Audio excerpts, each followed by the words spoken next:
बहुत समय पहले की बात है। एक बड़े से कस्बे में एक गरीब माँ शांति अपने युवा बेटे लल्लू के साथ रहती थी। उनके घर की स्थिति बहुत ही दयनीय थी, इसलिए किसी तरह गुजारा होता था।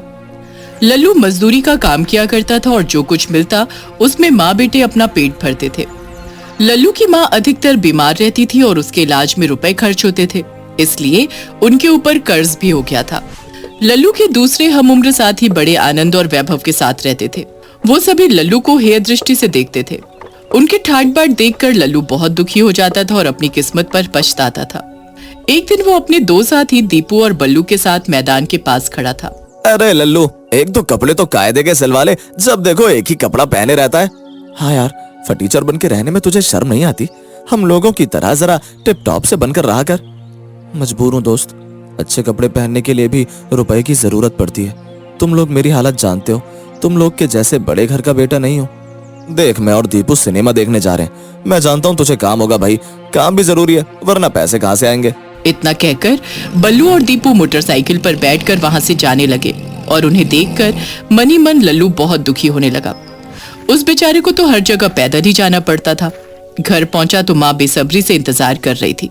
बेटा, कब से तेरी राह देख रही हूँ, चल हाथ मुंह धोकर खाना खा ले। क्या बात है, तेरा चेहरा उतरा हुआ है? माँ, क्या करूँ, हर जगह पैदल आना जाना पड़ता है। मेरे पास भी मोटरसाइकिल होती तो फुर से आ जाता। बेटा चिंता मत कर, आज नहीं तो कल एक अच्छी सी मोटरसाइकिल आ जाएगी। भगवान के घर देर है अंधेर नहीं है। ये तो गरीबों को दिल बहलाने के लिए कह दिया जाता है। कितने बेचारे गरीबी में पैदा होते हैं, गरीबी में जीवन बसर करते हैं और गरीबी में ही ऊपर। बेटा चिंता मत कर, मौसम और हालात हमेशा एक से नहीं रहते। तूने अच्छी पढ़ाई की है, इसलिए अच्छी नौकरी भी मिल जाएगी, सब कुछ ठीक हो जाएगा। माँ, ये जिंदगी भी कोई जिंदगी है।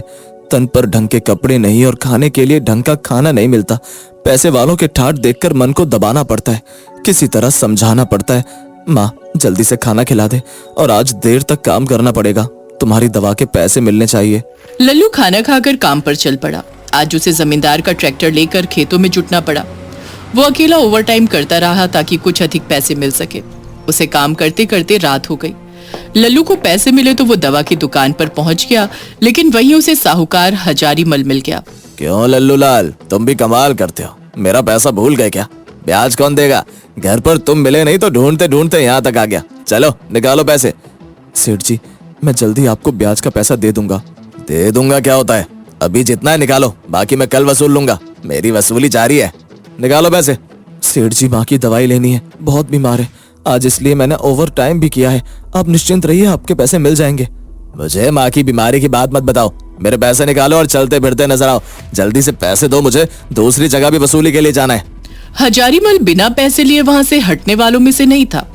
लल्लू की माँ की बीमारी के बारे में भी सुनकर उसका दिल नहीं पसीजा और मजबूर होकर लालू ने पैसे दे दिए और मायूस होकर घर की तरफ कदम बढ़ा दिए।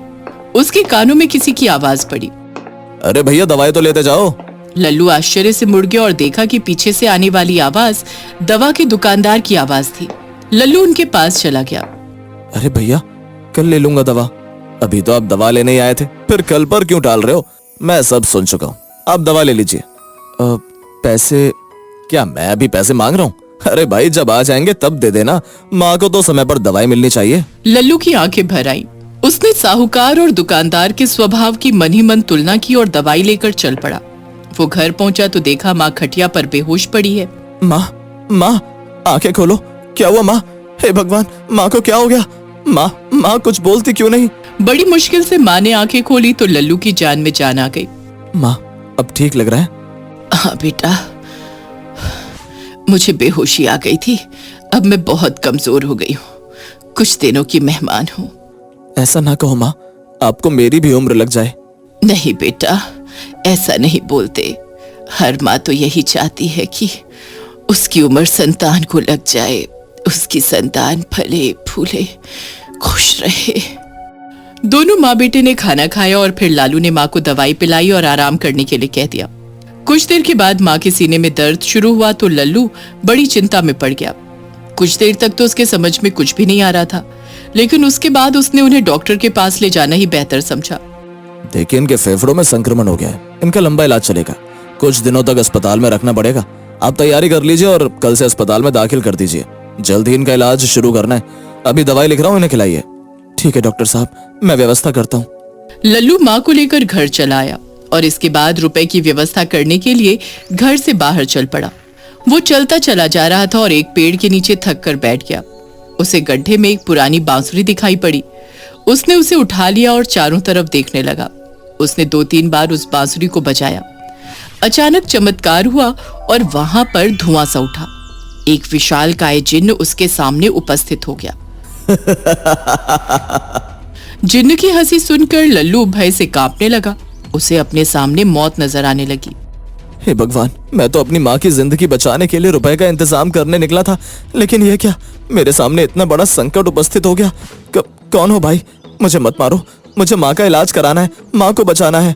मुझसे मत डरो मेरे आका, मैं आपको कोई नुकसान नहीं पहुंचाऊंगा। मैं तो आपका गुलाम हूँ, आपका नौकर हूँ। गुलाम? नौकर? ये क्या मजाक कर रहे हो? मैं तो स्वयं एक गरीब मजदूर, गम का मारा हुआ इंसान हूँ। हर जगह जाकर नौकरी करता हूँ, किसी तरह अपनी जिंदगी बसर करता हूँ। भला नौकरों का भी कोई नौकर होता है? मेरे आका, आप इस बांसुरी के मालिक हैं, आप एक नेक दिल इंसान हैं। मैंने आपके अंदर सच्चाई देखी है। ये कोई साधारण बांसुरी नहीं है। मैं इस बांसुरी का जिन हूँ। जो भी नेक बंदा इस बांसुरी को लेकर मुझे याद करेगा, मैं उसकी सेवा में हाजिर हो जाऊंगा। मैं आपके सारे काम करूंगा, सारी मुश्किलें दूर करूंगा। आपकी माँ है, मेरी माँ नहीं। माँ की सूरत भी नहीं देखी, मैं तो माँ के प्यार के लिए सदैव तरस गया। आका, आप परम भाग्यशाली हैं जो आप अपनी माँ के साथ हैं। आपकी माँ को क्या तकलीफ है मुझे बताइए, मैं सारी तकलीफ दूर करूंगा। माँ को फेफड़े की बीमारी है, उसके लिए बहुत खर्चा लगेगा। मेरे पास रुपए नहीं है। मेरे आका, मेरे रहते हुए आपको किसी भी तरह की चिंता करने की जरूरत नहीं है। मैं अभी रुपए लेकर हाजिर हो जाता हूँ। एक धुआं से उठा और जिन्न वहां से उड़कर चला गया। लल्लू आसमान की तरफ देखता ही रह गया। कुछ पलों में धुएं के साथ जिन्न वहां हाथ में एक बड़ा सा थैला लेकर प्रकट हुआ। उसके थैले में बहुत सारे कपड़े, सामान और रुपए की कई गड्डियां थी। ये लीजिए आका, यदि आवश्यकता पड़ी तो इससे भी अधिक धन की पूर्ति कर सकता हूँ। आइए मेरी हथेली पर बैठ जाइए और हम शीघ्र ही घर पहुँच जाएंगे। जिन्न ने लल्लू को पलक झपकते ही घर पहुंचा दिया। माँ ने जिन्न को देखा तो डर गई, लेकिन बाद में लल्लू ने सारी बात बताई तो वो खुश हो गई। माँ, मैं एक नौकर की तरह सारा काम करूंगा, आपके हिसाब से सारी सेवा करूंगा। अरे लाला, तू मेरा नौकर नहीं बेटा है। बेटे की तरह माँ की सेवा करो तो मुझे कोई ऐतराज नहीं। माँ, आज मैं अपने आप को दुनिया का सबसे बड़ा सौभाग्यशाली मान रहा हूँ। आज मुझे माँ मिल गई। माँ से बड़ा जग में कोई रिश्ता नहीं है। तुझसे बड़ा जग में कोई फरिश्ता नहीं है। अब तो मेरी उम्र बढ़ जाएगी। 2 बेटों का प्यार पाकर मेरी तबीयत ठीक हो जाएगी। लल्लू और माँ के लिए नए नए बहुत सारे कपड़े थैले में से निकाले गए। लल्लू ने माँ को बहुत अच्छे अस्पताल में एडमिट कर दिया। उनका बहुत अच्छा इलाज शुरू हो गया। वो तेजी से ठीक होने लगी।